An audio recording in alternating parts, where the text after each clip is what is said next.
भी आरोप मेरे ऊपर साबित हो जाएगा तो ब्रिजभूषण सिंह स्वयं फांसी पर लटक जाएंगे। गिरफ्तारी का तो हक बन रहा उसका कि उन्होंने इतना अपराध कर रखा तो उसे सरकार उसे बचाने में लग रही। पोक्सो में महिला पहलवान को सबूत देने की जरूरत नहीं, ब्रिजभूषण को साबित करना होगा खुद को निर्दोष। क्या है बर्डन ऑफ प्रूफ? ब्रिजभूषण के मामले में सबूत देने की जिम्मेदारी किसकी है? ब्रिजभूषण सिंह पर दर्ज केस में उनके खिलाफ क्या मुख्य आरोप लगे हैं? सांस लेने के पैटर्न के बहाने छेड़ा, रेस्तरां में छाती पेट को छुआ, टूर्नामेंट के दौरान भी इसी तरह की हरकत की। सांसद ने काफी देर तक कसकर गले लगाया। ब्रिजभूषण सिंह पर लगे आरोप उसे साबित करना क्यों है मुश्किल? यौन उत्पीड़न से जुड़े मामले में दोषी साबित करने के लिए कैसे किए जाते सबूत इकट्ठा? ब्रिजभूषण पर पोक्सो एक्ट के तहत दर्ज केस हट जाएगा तो आगे क्या होगा? जी हाँ दोस्तों, इन्हीं सब सवालों के जवाब हम आज इस वीडियो में जानेंगे। आरोप लगाने वालों से पहले दिन भी मैंने पूछा था, आज भी पूछता हूँ, अब भी पूछता हूँ, कब हुआ, क्या हुआ, कैसे हुआ और क्या क्या हुआ, किसके साथ हुआ? गंगा में मेडल बहाने से मुझे फांसी नहीं होगी, पहलवान सबूत दे। अगर एक भी सबूत साबित हुआ तो ब्रिजभूषण शरण सिंह खुद फांसी पर लटक जाएगा। 30 मई को ये बयान भाजपा सांसद ब्रिजभूषण शरण सिंह ने दिया है।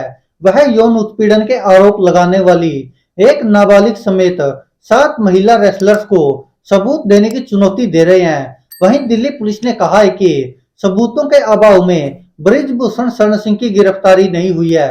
ऐसे में इस बात पर बहस शुरू हो गई है कि नाबालिग समेत 7 महिलाओं से यौन शोषण के आरोप में सबूत जुटाने की जिम्मेदारी किसकी है। दोस्तों आपको बता दें कि सुप्रीम कोर्ट के वकील विराग गुप्ता के मुताबिक इंडियन एविडेंस एक्ट 1872 के सेक्शन 101 में बर्डन ऑफ प्रूफ के बारे में प्रावधान है। आमतौर पर मुकदमा करने वाले पर क्राइम को साबित करने की जिम्मेदारी होती है, लेकिन पोक्सो एक्ट में दर्ज होने वाले केस गंभीर किस्म के अपराधों में आते हैं। इस कानून में कुछ ऐसे प्रावधान हैं जिसमें बर्डन ऑफ प्रूफ की जिम्मेदारी आरोपी पर होती है, मतलब उसे वे सबूत जुटाने होते हैं जो उसे निर्दोष साबित कर सके। हालांकि ब्रिजभूषण शरण सिंह से जुड़े मामले में नाबालिग की उम्र को लेकर पुलिस जांच हो रही है, इसलिए पोक्सो एक्ट के तहत दर्ज मामले में धाराओं में पुलिस बदलाव कर सकती है। रेप मामलों में सेक्सुअल इंटरकोर्स होने की बात साबित होने पर यह बात आती है कि क्या उन संबंधों में जोर जबरदस्ती थी। आईपीसी की धारा 376(2) के तहत रेप मामलों में एविडेंस एक्ट की धारा 114(a) में संशोधन के बाद यह माना जाता कि रेप पीड़िता के कंसेंट नहीं है। ऐसे में आरोपी के ऊपर बर्डन ऑफ प्रूफ आ जाता है और उसे कोर्ट में यह साबित करना होता है कि वह निर्दोष है और उसने पीड़िता के कंसेंट से संबंध बनाए थे। वहीं सुप्रीम कोर्ट के वकील AK सिंह के मुताबिक बर्डन ऑफ प्रूफ का मतलब होता ही यह है कि जिसने आरोप लगाया उसकी जिम्मेदारी उसे प्रूफ करने की होगी। इंडियन एविडेंस एक्ट के तहत ये हर तरह के केस में लागू होता है। हालांकि NDPS एक्ट या PMLA एक्ट जैसे मामलों में जब सरकारी एजेंसी केस दर्ज करती है तो आरोपी को साबित करना होता है कि वह निर्दोष है। बाकी सभी मामलों में आरोप लगाने वाले को सबूत देना होता है। अब इस केस में सवाल नंबर 2 है कि ब्रिजभूषण के मामले में सबूत देने की जिम्मेदारी आखिर है किसकी। विराग का कहना है कि ब्रिजभूषण शरण सिंह पर एक केस पोक्सो एक्ट के तहत दर्ज किया गया है। पोक्सो एक्ट के सेक्शन 29 के तहत कुछ प्रावधानों में आरोपी यानी ब्रिजभूषण को यह साबित करना होगा कि वह निर्दोष है। कई हाई कोर्ट के फैसले हैं जिनके अनुसार पोक्सो एक्ट की गंभीर धाराओं के तहत दर्ज मामलों में प्री ट्रायल यानी जांच शुरू होने से पहले और पोस्ट ट्रायल यानी जांच पूरी होने के बाद आरोपी को खुद को निर्दोष साबित करना होता है। इस मामले में पुलिस अगर ब्रिजभूषण शरण सिंह पर पोक्सो एक्ट की धारा हटाने का फैसला करती है तो यौन उत्पीड़न के मामले पर अभियोजन पक्ष को ब्रिजभूषण शरण सिंह के खिलाफ मामला साबित करना होगा। सवाल नंबर 3, बृजभूषण शरण सिंह पर दर्ज केस में उनके खिलाफ क्या मुख्य आरोप लगे हैं? बृजभूषण शरण सिंह के खिलाफ नाबालिग समेत 7 महिला रेसलर्स ने यौन शोषण के 2 केस दर्ज कराए हैं। इनमें महिला की लज्जा भंग करने के आरोप में आईपीसी की धारा 354, 354 ए, 354 डी के अलावा पोक्सो जैसी गंभीर धाराओं में केस दर्ज किए गए हैं। इन दोनों केसों में उन पर लगाए गए मुख्य 4 आरोप है। नंबर 1, सांस लेने के पैटर्न के बहाने छेड़ा।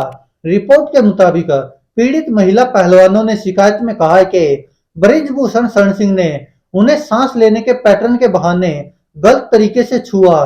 बृजभूषण शरण सिंह ने उनकी सहमति के बिना जांग, कंधे, पेट और छाती को टच किया।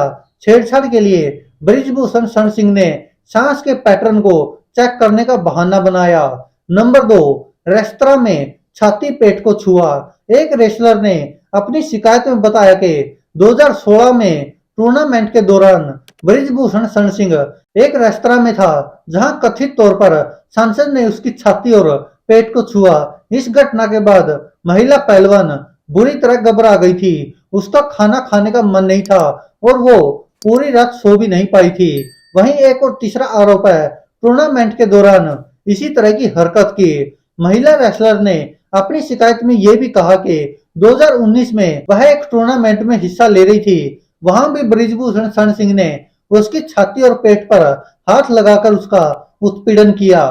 नंबर 4 पर सांसद ने काफी देर तक कसकर गले लगाया। एक महिला रेसलर ने अपनी शिकायत में बताया कि 2018 में सांसद ने उसे काफी देर तक कसकर गले लगाए रखा। इस दौरान बृजभूषण शरण सिंह के हाथ बिल्कुल उसकी छाती के करीब थे। इससे वह जब असहज हो गई, जिस वजह से उसने खुद को बृजभूषण के चंगुल से छुटाया। दूसरी महिला पहलवान ने भी बृजभूषण पर ऐसे ही आरोप लगाए हैं। अब सवाल नंबर 4, बृजभूषण शरण सिंह पर जो आरोप लगे हैं उसे साबित करना मुश्किल क्यों है? विराग का कहना है कि सबसे पहले ये देखना होगा कि ज्यादातर मामले टूर्नामेंट के दौरान के हैं। ऐसे में उत्पीड़न के मामलों को कार्यस्थल से जुड़ा माना जा सकता है। ऐसे मामलों के लिए सुप्रीम कोर्ट की विशाखा गाइडलाइन के अनुसार वर्क प्लेस पर यौन उत्पीड़न रोकने के लिए संसद ने 2013 में कानून बनाया था। उसके मुताबिक सबसे पहले कुश्ती संघ या खेल मंत्रालय के अंदर ही इस शिकायत का निवारण होना चाहिए था। अब जब केस दर्ज हो गया तो पुलिस की जांच 2 तरह से होगी। पहला, दिल्ली और देश के दूसरे राज्यों में, और दूसरा विदेशों में। बृजभूषण शरण सिंह के खिलाफ कई आरोप विदेश में यौन उत्पीड़न करने के हैं। ऐसे मामलों की जांच में क्षेत्राधिकार का सवाल खड़ा हो जाता है। मामले बहुत पुराने होने की वजह से सबूतों को जुटाना भी मुश्किल होगा। अब इस केस में 2 मुख्य सवालों के जवाब खोजे जाएंगे। शिकायत में देरी क्यों हुई?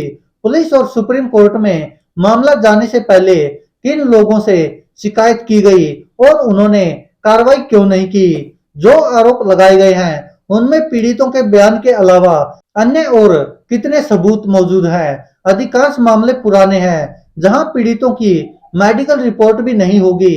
ऐसे में सिर्फ बयानों के आधार पर अदालत से सजा मिलना और उसे अपील में टिकना मुश्किल हो जाता है। सवाल नंबर 5 उठता कि यौन उत्पीड़न से जुड़े मामले में दोषी साबित करने के लिए कैसे सबूत इकट्ठा किए जाते हैं? निर्भया केस के बाद आरोपी के खिलाफ सबूत जुटाने और दोषी साबित करने को लेकर क्रिमिनल अमेंडमेंट एक्ट में 2 बार 2013 और 2018 में कानून बदला गया है। शिकायत मिलने पर केस दर्ज करने के बाद आमतौर पर पुलिस इन स्टेप को फॉलो करती है। पुलिस सबसे पहले आरोप लगाने वालों का बयान दर्ज करती है। पुलिस दूसरे साक्ष्यों को जुटाने का काम करती है। दूसरे साक्ष्य कई तरह के होते हैं, जैसे कि संपर्क मोबाइल फोन से हुआ था या नहीं, मोबाइल फोन की लोकेशन क्या थी, सीसीटीवी वहां लगा है या नहीं, अगर है तो उसके फुटेज में क्या दिख रहा है, क्या आरोपी पर पहले भी इस तरह के आरोप लगे हैं। इसके बाद आरोपी और आरोप लगाने वाले महिला या युवती की मेडिकल जांच होती है। हालांकि ज्यादा देरी से केस दर्ज होने पर मेडिकल जांच का आधार नहीं रह जाता है। इन सब चीजों के आधार पर केस की चार्जशीट तैयार होती है।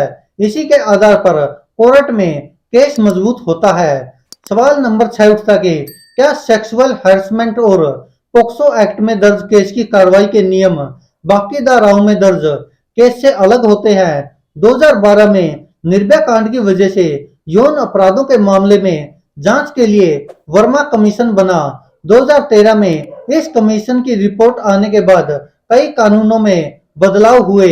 यौन अपराध को लेकर कानून पहले से ज्यादा मजबूत हुए हैं। यूपी के पूर्व डीजीपी विक्रम सिंह के मुताबिक बाकी धाराओं में केस दर्ज से पोक्सो एक्ट में दर्ज केस दो वजहों से अलग होते हैं। यौन अपराध के मामले में सही से कार्रवाई नहीं करने पर आईपीसी की धारा 166A के तहत पुलिस अधिकारी के खिलाफ कार्रवाई हो सकती है।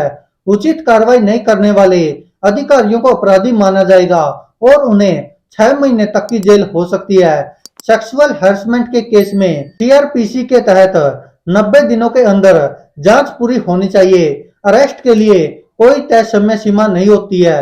हालांकि पोक्सो में अरेस्ट का ही नियम है और बेल का कोई प्रावधान नहीं है। सवाल नंबर 7, बृजभूषण शरण सिंह पर पोक्सो एक्ट के तहत दर्ज केस हट जाएगा तो आगे क्या होगा? रोहतक में नाबालिग पहलवान के चाचा बुधवार को मीडिया के सामने आए। उन्होंने कहा कि बृजभूषण पर केस दर्ज करवाने वाली पहलवान भतीजी नाबालिग नहीं है। उन्होंने लड़की के जन्म से जुड़े प्रूफ भी दिखाए। चाचा ने कहा कि सरकारी नौकरी का लालच देकर उनकी भतीजे से इस तरह के आरोप लगवाए गए हैं। हालांकि नाबालिग पीड़िता लड़की के पिता ने कहा कि उसका भाई झूठ बोल रहा है, उसकी बेटी अब भी नाबालिग है। अगर पुलिस जांच में यह बात सही निकली कि आरोप लगाने वाली पहलवान बालिग है तो बृजभूषण पर दर्ज केस पोक्सो एक्ट हट जाएगा। ऐसे में उनके खिलाफ सिर्फ आईपीसी की धारा 354, 354A, 354D रह जाएगी, जिसमें तुरंत गिरफ्तारी का नियम नहीं है। इस तरह तब बर्डन ऑफ प्रूफ यानी बृजभूषण को दोषी साबित करने के लिए सबूत पेश करने की जिम्मेदारी भी महिला पहलवानों की होगी।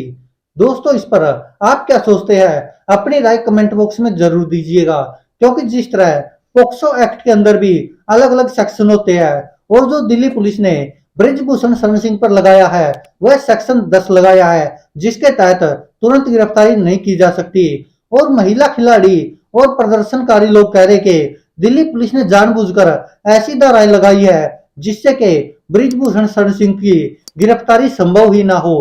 दोस्तों, आप क्या कहते हैं इस पर? अपनी राय कमेंट बॉक्स में जरूर दीजिएगा। क्या आपको भी लगता है कि बाहुबली सांसद बृजभूषण शरण सिंह पुलिस को भी धमकाने में कामयाब हो रहा है और सरकार पर भी दबाव बना पा रहा है? आप क्या कहते हैं इस पर? अपनी राय कमेंट बॉक्स में जरूर दीजिएगा, क्योंकि खाप पंचायतों ने जो अब महापंचायतें शुरू की है उससे लेकर अब लग रहा है कि बृजभूषण शरण सिंह की मुश्किलें शायद बढ़ सकती है। धन्यवाद दोस्तों, देखते रहिए सच की आवाज।